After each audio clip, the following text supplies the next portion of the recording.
Hi, my name is Rose Coates, and for my second biblical film analysis, I decided to pick The Ten Commandments, the 1956 Cecil B. DeMille classic, and this one is a lot more, obviously, about the Bible than my last one, Macbeth.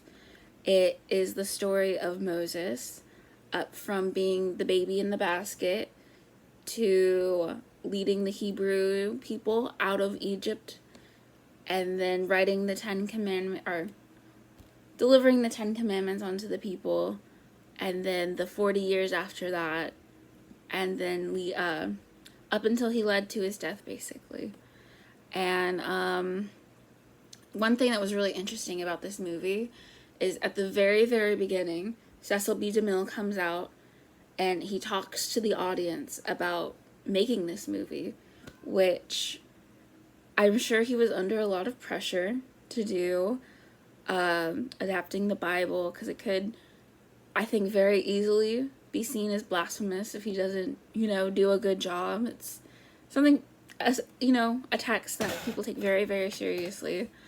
And something he talks about is that the Bible omitted 30 years of Moses' life, and that he had to use ancient historians to help kind of fill it in, so that he does directly tell the audience that there is creative license in this film. And he also straight up talks about the theme of the movie, which is, do men do they follow the rules of dictators, or are they ruled by themselves under God's law? Are they free souls under God, or are they subjects under law? And I think that is, when you're looking at this time period, and you see it in this film, and just studying history, that is really what separates the Hebrews from all the other religions, especially in ancient Egypt, which was, they saw their God as they were free people with free will under God, as opposed to subjects under a king God. And you can see that dichotomy in the Pharaoh and his unwillingness to bend to these people who basically undermine his power, his divine right as the ruler of Egypt, as a god king. And so it is interesting, this film. I think the Pharaoh under the time of Moses, the man that's the Pharaoh for most of the movie, Ramses, he's a very interesting guy, because he's one of those people that before Hitler was like the go-to epitome of evil, bad guy. And this film, it very much, you see him probably more human than the Bible depicts. One of the major edits, I guess, creative licenses in this film is Nefertiti, who was a real historical figure but was not at all involved in the story of Moses, but she was Moses' betrothed when he was supposed to be in line to be Pharaoh, which was also another creative license. And she is basically kind of a Jezebel type character, where she starts off as like the ingenue love interest, then turns into like this very deceptive, is the one who keeps convincing the Pharaoh not to give in to Moses, saying, "Let my people go." And yeah, something I found was really interesting was after the Egyptians ordered that all the first sons of Israel were slaughtered, Moses says that it's God's will that the Pharaoh's first son will die. And after that son dies, he puts him on a statue in front of one of the Egyptian gods, their god of the dead, and he says, "Bring my son to life if you really are the god, and how can you compete with this God if you can't bring my son back to life?" And it was that very humanistic struggle where he did doubt his power. And you see this very much at the very end, when Ramses says, after Moses splits the Red Sea, he says his God is God. And it's a really interesting take on someone who was just the go-to bad guy. for like most of history. It's probably him and Judas, because the Bible was kind of everyone's go-to cultural thing. That was the culture, was the Bible. Something else I thought was really interesting was the use of dramatic irony in this. Throughout a good chunk of the first act, there is this question of, for generations, for 400 years, who will deliver the Hebrews out of slavery? Who will lead these people? And even the pharaohs are like, our astrologers know about this guy. We have to figure him out. And it's really interesting to see Moses just be someone like totally removed for that and be like, that's not me. I'm gonna go find this guy. He didn't even know he was one of these people, was a Hebrew until then. So I think that's an interesting use of dramatic irony. That, and then the character Joshua, who's in there, he's introduced as a random stonecutter. But it's one of those things that even if you don't really know the Bible, you're like, okay, I've met 400 guys named Joshua in my life. Obviously, this guy is a big deal. So I think that's another thing of dramatic irony, where he is just introduced as this random stonecutter with a girlfriend, and you're just like, you got to keep your eye on that guy, because that's an important guy. And something else I found really interesting. Full disclosure, I've never read the Bible. I'm working on a very Veggie Tales level of understanding before I started this class.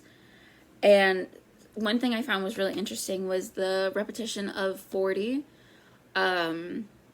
When, after leaving Egypt, the Israelites wait on Mount Sinai while Moses goes up there for the 10 Commandments.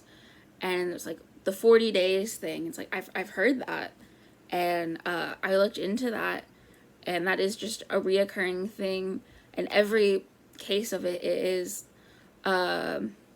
representing testing, trial, preparation before a big event. For Noah's flood, it rained for 40 days. Goliath taunted the Israelites for 40 days before David intervened. Jesus waited 40 days after his resurrection, to appear to his disciples. And it was just really interesting to see that. And then after Moses comes off the hill with the commandments and sees that his people have turned away from God and into idolatry and hedonism, they are punished for 40 years. They don't go to the, quote, land of milk and honey. They basically kind of have to wait out a lot of the people that turned against God after all those miracles, for them to kind of die out. And that was another thing I thought was really interesting, was the forgiveness aspect, because he could have just written off these people forever, but he didn't, God. And yeah, there's other cases of that. One was in Judges 2:11. Let me pull that up. And the anger of the Lord was hot against Israel, and he said, because that this people hath transgressed my covenant, which I commanded their fathers, and have not hearkened unto my voice, I also will not henceforth drive out any from before them of the nations which Joshua left when he died. Joshua is the leader after Moses. And though that I may prove Israel, whether that they will keep the way of the Lord to walk therein, as their fathers did keep, or not. Therefore the Lord left those nations without driving them out hastily, neither delivered them into the hands of Joshua. And that's after Moses. That's Judges 2:11 through 23. Or I skipped it. It was like Judges 19 through 23. But I think there is like a theme of all the biblical stories I know where humans keep betraying God over and over again, but he refuses to write that off. And you can see that in this movie, where Moses does kill the Egyptian slave that was torturing a Hebrew, he does make mistakes. He was like in line to be the Egyptian pharaoh in this movie, which was a creative license, but yeah, and then he still chose this guy to be his prophet. He doesn't completely write off people. So I think there is like a just theme.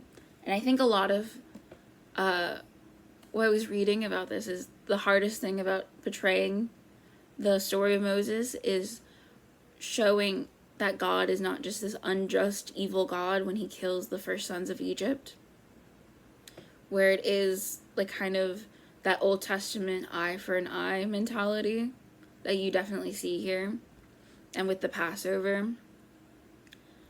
But yeah, that was a theme I thought was really interesting, was forgiveness, and as Cecil B. DeMille said, it was free will under God. So the idea that God did give his people free will, the free will to betray him, and he doesn't write off humans forever on the sins of their people, I guess. So yeah, I thought this film was really interesting. It is really interesting to read the books of Moses, and then watch the film and see the change of adaptation and the creative license, and how do you take scripture and make it into this big old Hollywood epic. And yeah, like they did add, love stories. One of the big changes was the woman that found Moses, the Pharaoh's sister, or I think daughter in the Bible. She joins the Hebrews on their trek out of Egypt after she is cast out by the Pharaoh, after finding out that Moses is Hebrew. And something Moses says is, "My God is everyone's God," which she is welcome there even though she is bled by Egyptian, which is also the theme of like forgiveness, where it's like, it's not just like only the specific race of people, ethnicity of people can accept this like word, and I thought that was interesting, and I'm really glad I watched this movie. It's been on my watch list forever, and I hope that this rambling, you got something out of it, and I hope you have a good night. Thank you.